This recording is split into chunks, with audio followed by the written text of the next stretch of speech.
Donc, bienvenue à cette conférence sur l'alimentation différenciée. Le PHS en anglais, c'est Primary Health System, système de santé primaire, mais ça ne veut pas dire grand-chose en français. Donc, je vais essayer de vous introduire ce sujet aujourd'hui. Mais avant tout ça, des petits rappels pour nous tous, c'est que le processus de déconditionnement au niveau cellulaire, ça prend au moins 7 ans. Et ça ne s'arrête pas, mais disons qu'au niveau cellulaire, c'est-à-dire la capacité de prendre nos décisions en suivant la stratégie de notre type et en écoutant notre autorité intérieure, ça demande quand même du temps pour que ça devienne, bon, en langage de tous les jours, instinctif, c'est-à-dire naturel. Automatiquement, on va vérifier si on est générateur. On va pas oublier de vérifier avec le sacral. Hein, et ça prend déjà ça demande de s'en rappeler, hein, de pas oublier, de ne pas oublier, et puis après d'avoir une certaine discipline pour appliquer notre stratégie et notre autorité intérieure. On ne peut pas oublier cette chose-là puisque c'est la plus importante, c'est la chose la plus fondamentale. La prise de décision mentale du non-soi basée sur l'ancien système, bon, des 7 chakras, c'est pas, on n'a rien contre les chakras, c'est simplement nos ancêtres. C'était la façon dont ils prenaient leurs décisions. On a évolué, hein. On a évolué et aujourd'hui, euh, le design humain nous dit, ne prenons pas de décision avec le mental, hein, au risque d'avoir des conséquences fâcheuses sur le bien-être, c'est-à-dire sur notre équilibre santé. Hein. Donc, c'est naturel, cette mutation, elle s'est passée il y a environ autour de l'année 1781. Bien sûr, ça a pris beaucoup, ça se passe pas en 5 minutes, mais cette évolution, elle a eu lieu et maintenant nous sommes Homo sapiens intransitus, c'est-à-dire un l'être aux 9 centres qui va sans doute encore, enfin, c'est pas sans doute, c'est sûr, évoluer pour un jour être nos futurs petits-enfants, diront nos ancêtres, aux 9 centres. C'est tout à fait possible. Hein. Ne pas oublier que c'est pas quelque chose, le déconditionnement qui se passe en 1 minute. Hein. Ça prend du temps puisqu'on est tous homogénéisés et dès la naissance et que l'homogénéisation, c'est-à-dire le conditionnement, altère notre potentiel de développement physique et intellectuel. Donc bien sûr, le conditionnement a une influence sur le corps et sur le mental. Mhm. Et ça, c'est moi qui le dis, mais j'en prends la responsabilité. Près de 90% des maladies de la planète n'existeraient pas si nous vivions notre vraie nature au lieu d'être les victimes des maladies du conditionnement.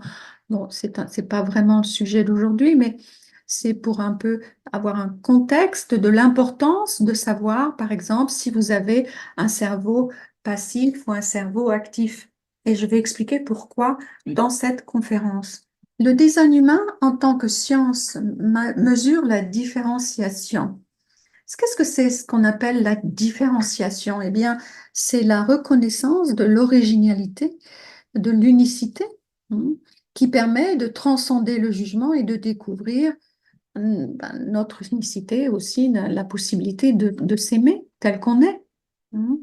Et quand on commence à déconditionner, c'est-à-dire dès que vous commencez à découvrir votre type, votre stratégie et à pratiquer ces deux outils, hein, prendre les décisions avec la stratégie de votre type et en suivant votre autorité intérieure, eh bien, vous vous différenciez automatiquement.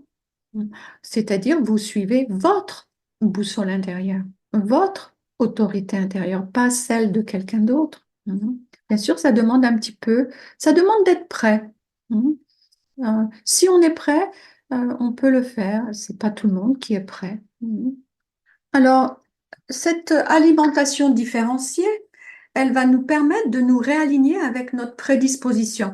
Qu'est-ce que c'est? Ben, la prédisposition, c'est tout ce qui va nous aider à réaligner notre génétique, toutes les fréquences qui sont supposées être les nôtres. Et ça passe par la nourriture.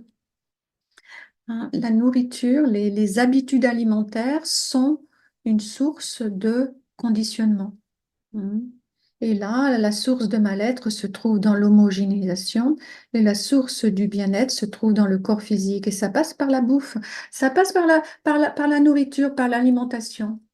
C'est un sujet qui est tout à fait important au jour d'aujourd'hui, mais ici, on parle plus de la culture de l'alimentation. C'est par exemple, en France, on mange du pain, on mange beaucoup de fromage, on boit du vin. Bon, c'est les clichés, vous savez, dès qu'on voyage. On dit, ah, tu es française, vous êtes français, alors ah, le fromage, le pain, le vin. euh, euh, mais c'est pas, par exemple, moi, je mange pas de pain au gluten, je mange pas beaucoup de fromage et je bois pratiquement jamais. Donc, je suis à côté de cette description et je ne suis sans doute pas la seule. Mais on a une tendance, et c'est dans chaque pays pareil, peu importe dans quelle culture on est, on se reconnaît parce qu'on mange la même chose, parce que, et c'est pas un jugement que je donne, c'est simplement une constatation. Et ce qu'on dit ici, c'est que c'est pas, on n'est pas tous supposés manger exactement la même chose. Mhm. On n'a pas tous le même système alimentaire et on n'a pas le système digestif, pardon, et on n'a pas toute la même façon d'assimiler les nourritures. Donc ça, je répète beaucoup ça parce que on répète parce que c'est tellement important. On ne peut pas griller les étapes dans le design humain, hein. Et c'est vrai que toutes ces choses sont intéressantes, mais prendre des décisions correctes, c'est quand même la première étape. Hmm. Donc vous avez un outil. Cet outil d'autorité intérieure, que ce soit la clarté émotionnelle, la réponse sacrale, la spontanéité splénique, l'autorité intérieure n'est jamais le mental. Et si vous ne connaissez pas votre autorité intérieure, eh bien, rapprochez-vous d'un analyste, hein, ou faites le cours, suivez le cours Vivre son Design, vous allez vraiment apprendre qu'est-ce que c'est votre stratégie, votre autorité intérieure. L'autre chose, avant qu'on parle de l'alimentation différenciée, eh bien, c'est comprendre l'importance de l'aura, hein. Qu'est-ce que c'est l'aura? Bon, au jour d'aujourd'hui, pratiquement tout le monde connaît ce que c'est que l'aura. Mais bon, l'aura, c'est une enveloppe invisible qui enveloppe l'énergie, c'est de l'énergie, en tout cas, qui n'est pas visible à l'œil nu. Et on a tous une aura autour de nous et on n'a pas tous exactement la même aura. L'aura, elle dépend de votre type. Donc, si vous êtes un générateur, vous avez une aura enveloppante qui est poreuse. Si vous êtes projecteur, vous avez une aura qui est comme un laser qui peut se focaliser sur l'autre, sur qu'une personne à la fois, hein. Si vous êtes manifesteur, vous avez une aura qui est fermée. Elle est supposée être hermétique, cette aura, parce qu'on a tous une signature et la signature du manifesteur, c'est la paix. Bon, eh bien la nature fait bien les choses. Mhm. La nature lui a donné une aura qui ne se laisse pas pénétrer par les autres. Mhm. Et puis le réflecteur, il a une aura qui s'ouvre et qui se ferme, qui échantillonne.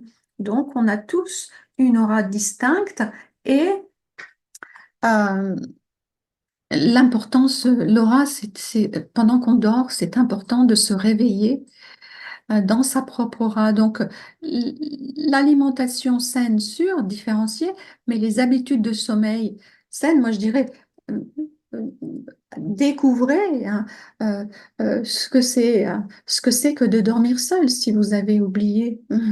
Bon, c'est pas toujours possible, mais en tout cas, dans le design humain, nous, on recommande de dormir seul euh, parce qu'on dit que c'est essentiel pour restaurer et maintenir l'intégrité de son aura. Donc, je sais que quelquefois, on n'a pas suffisamment de mètres carrés, hein, dans l'appartement ou la maison. Donc, ça, bien sûr, mais si vous avez de la place, par exemple, chaque enfant, c'est mieux que chaque enfant ait sa propre chambre. Et puis même si on est en couple, c'est mieux, enfin, c'est ce que nous recommandons. Après, je ne devrais pas dire c'est mieux, c'est pas une question de jugement encore. Moi, je parle simplement de la mécanique. C'est la seule façon de se réveiller en étant soi-même, c'est de dormir dans sa propre aura et donc de dormir seul. Chaque type a un besoin de sommeil différent. Mhm. Et on va voir, l'alimentation a aussi une influence sur la qualité du sommeil. Donc, même si on est marié, si on est en couple, on peut avoir chacun son lit et avoir une vie intime saine, mais chacun dort mieux, hein. Donc voilà, c'est une invitation à regarder ça, peut-être à expérimenter cela. Alors, comment on fait pour savoir si on a un cerveau passif ou actif? Donc, quand on parle des variables, peut-être que ceux qui sont dans le design humain depuis un petit moment, vous avez, c'est sur les réseaux sociaux, on parle des variables. Attention, il y a beaucoup de gens qui racontent un peu n'importe quoi. Mais il y a quatre variables. Ce sont des flèches qu'on peut aller regarder et étudier lorsque vous recevez une analyse holistique. Et donc, c'est une étape de découverte et qui peut être une étape de déconditionnement et d'approfondissement de votre propre schéma seulement lorsque vous avez déjà fait une analyse individuelle. Donc, la première étape, encore une fois, je répète, vous ne pouvez pas griller les étapes. La première étape, c'est de recevoir une analyse individuelle, de reconnaître votre type, votre stratégie, votre autorité intérieure, vos dons, etc. Et puis, dans un deuxième temps, lorsque vous êtes prêt, eh bien, découvrir si vous avez. Donc là, il y a les quatre transformations, on appelle ça les variables. Et la première étape, vous regardez, le un, il est accroché au cerveau. Donc aujourd'hui, c'est ce qui nous intéresse, c'est le cerveau. On a tous un cerveau différent. Enfin, c'est pas seulement, oui, les cerveaux sont différents, le cerveau est différent, mais surtout qui va pouvoir être soit nourri de façon à ce qu'il devienne plus performant ou pas. Et ça, c'est tout le potentiel, ce changement radical que chacun peut choisir de faire lorsque vous êtes prêt. Ce n'est pas un régime, mais c'est la façon dont on mange qui est plus important que ce que nous mangeons en général, hein. Bon, il y a des exceptions, mais c'est souvent la façon dont on mange. Donc, c'est pas du tout un régime ou un truc comme ça, hein. Le corps et le cerveau sont naturellement disposés à être différents. C'est ce qu'on appelle la différenciation. Et en fait, c'est assez simple. Il suffit de se nourrir correctement pour voir que tout commence par la digestion et l'assimilation, hein. Alors, si vous avez un cerveau actif, par exemple, hein, c'est-à-dire la petite flèche qui est en haut à gauche, va vers la gauche, eh bien, vous avez un cerveau actif. Si vous avez un cerveau actif, vous avez besoin, par exemple, de manger régulièrement, sans sauter les repas, hein, parce que vous avez un cerveau actif brûle beaucoup d'énergie.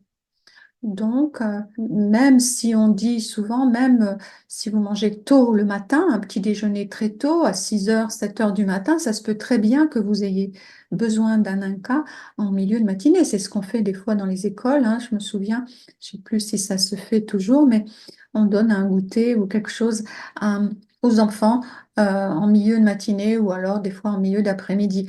Mais le cerveau actif ne peut pas sauter de repas. Enfin, c'est pas qu'il ne peut pas, mais on ne conseille pas ces choses-là parce que le cerveau va se fatiguer.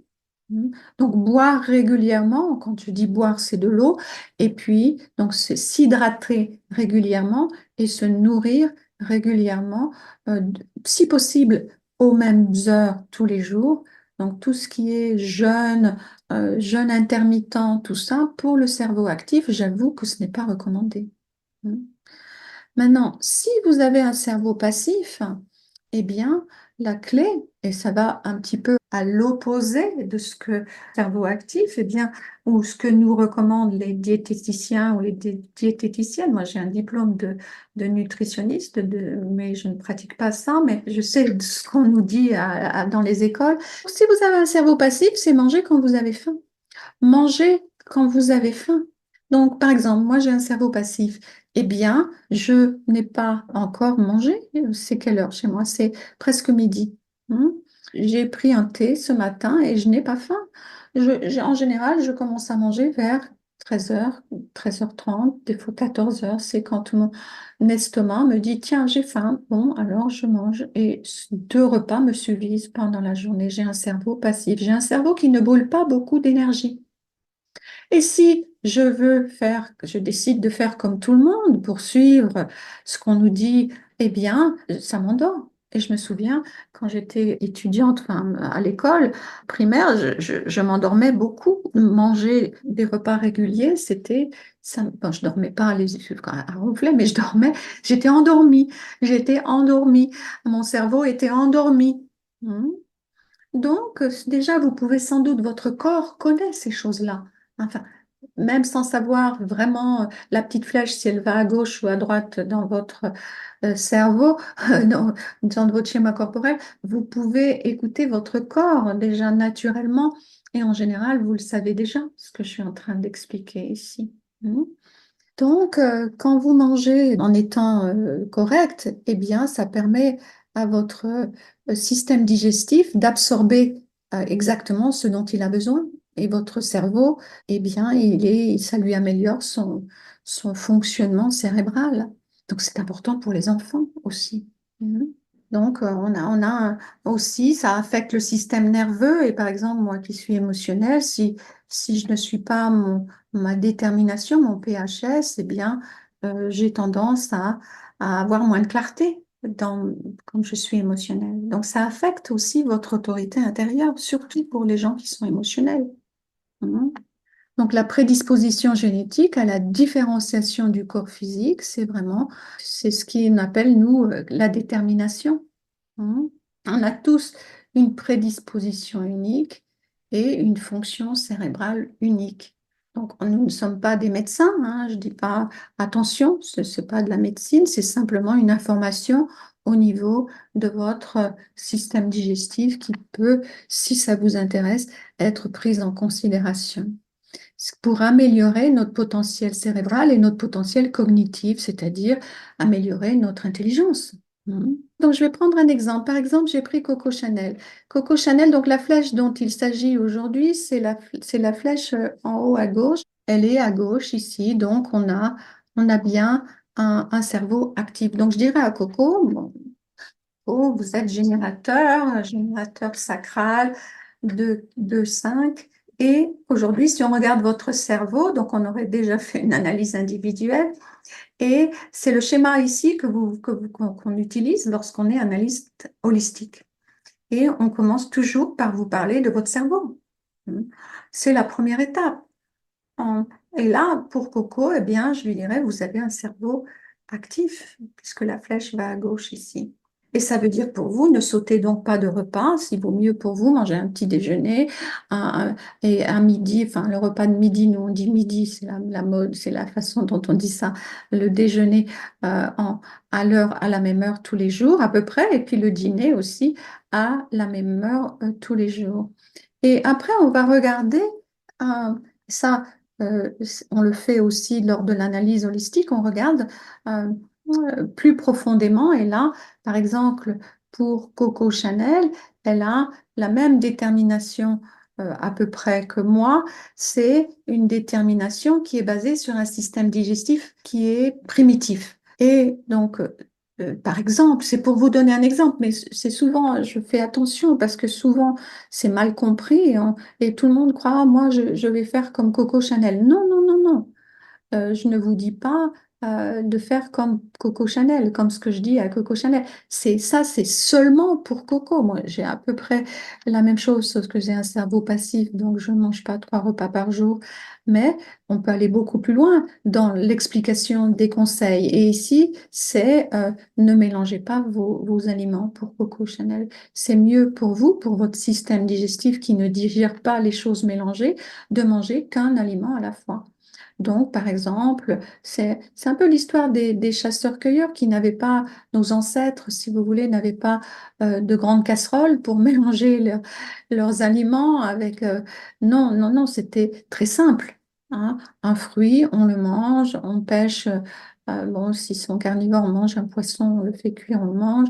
Mais il n'y a pas de mélange. Et c'est le genre de système digestif que Coco Chanel avait, et moi, c'est le même aussi à peu près, avec une petite différenciation, mais c'est de ne pas mélanger les aliments. Donc, si on a une assiette avec, par exemple, du riz et des petits pois, eh bien, mangez d'abord les petits pois et une fois que vous avez tout mangé les petits pois, eh bien, vous pouvez manger le riz, par exemple.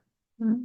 Bon, encore une fois, je ne vais pas donner une analyse holistique aujourd'hui à Coco, mais c'est pour vous donner une idée de ce qu'on peut découvrir. Bob Marley, lui, si on prend son exemple ici, il a un cerveau qui est passif, puisque la petite flèche ici de chez Bob Marley, en haut à gauche, elle va sur la droite, donc on a un cerveau passif et qu'est-ce que ça veut dire? Je l'ai expliqué il y a un petit moment. Ça veut dire que pour vous, Bob Marley, eh bien, mangez quand vous avez faim. Mhm. Mangez quand vous avez faim et ne vous forcez pas à manger 3 repas par jour. Peut-être que 2 repas, ça suffit pour vous. Mhm. Donc voilà, buvez quand vous avez soif. N'allez pas vous forcer à boire. On a tous besoin d'être hydratés. Mais ici, c'est un cerveau qui ne brûle pas beaucoup d'énergie. Mhm. Et puis, la détermination pour vous, Bob Marley, c'est, c'est de manger ce qui vous plaît. Donc, vous savez, je prends souvent cet exemple quand j'explique ça même à un adulte.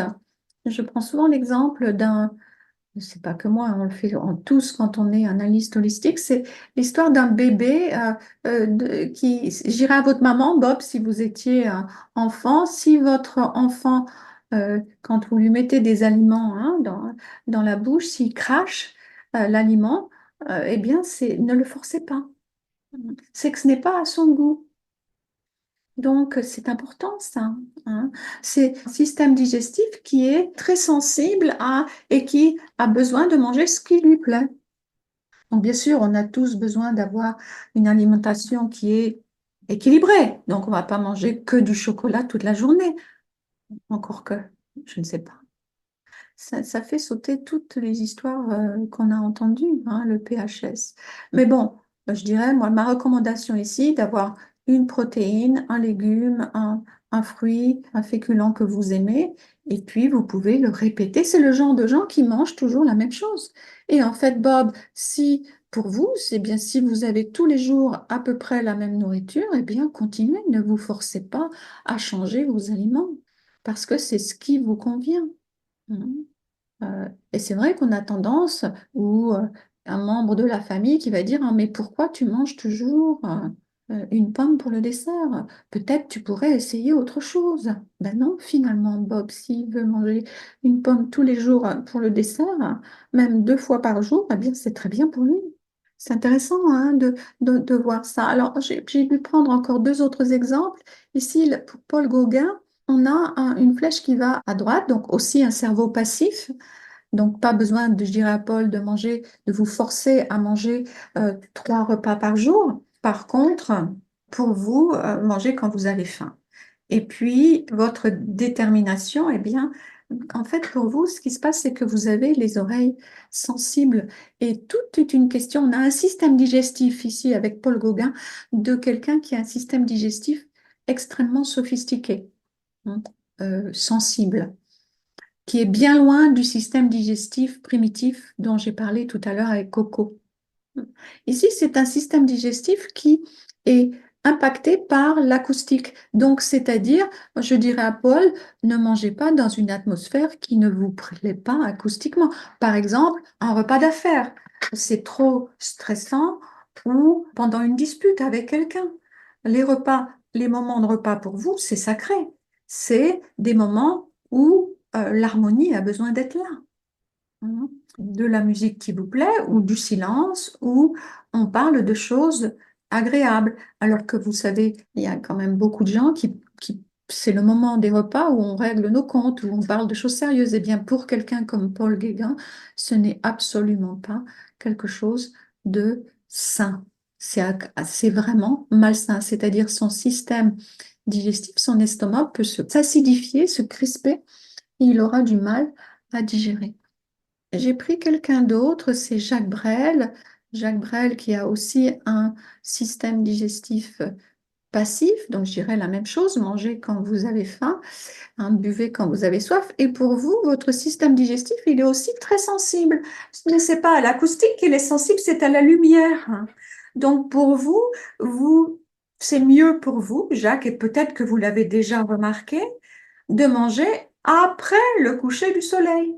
après le coucher du soleil, c'est-à-dire la nuit, et de manger le matin avant que le soleil se lève. Donc et en général, moi, ce que j'ai découvert, écoutez, ça m'a toujours fasciné, que les gens qui ont ce genre de détermination, ils le savent déjà, bien qu'ils n'ont jamais entendu parler du design humain. C'est-à-dire, bon, il y a des exceptions, mais s'ils sont en bonne santé, en général, ils ont déjà compris qu'ils digèrent mieux la nuit. C'est le soir, que le repas du soir, c'est le repas le plus important. Et qu'à midi, ils mangent un peu moins parce que ça va plutôt les alourdir, les endormir, les rendre un peu comme s'ils avaient une gueule de bois. Mhm. Donc, pour vous, Jacques, pour même affiner votre cognition, affiner votre intelligence, eh bien, vous pouvez avoir des boissons pendant la journée, hein. Même prenez des choses liquides. Et puis le soir, vous pouvez pas avoir votre repas du soir. Et ces gens-là digèrent mieux quand ils vont se coucher avec un estomac qui est plein. Mm. Ça vous donne une idée, si vous voulez, de ce qui peut se passer. Alors, comment vous allez me dire, mais comment je fais pour découvrir mon PHS, ma détermination?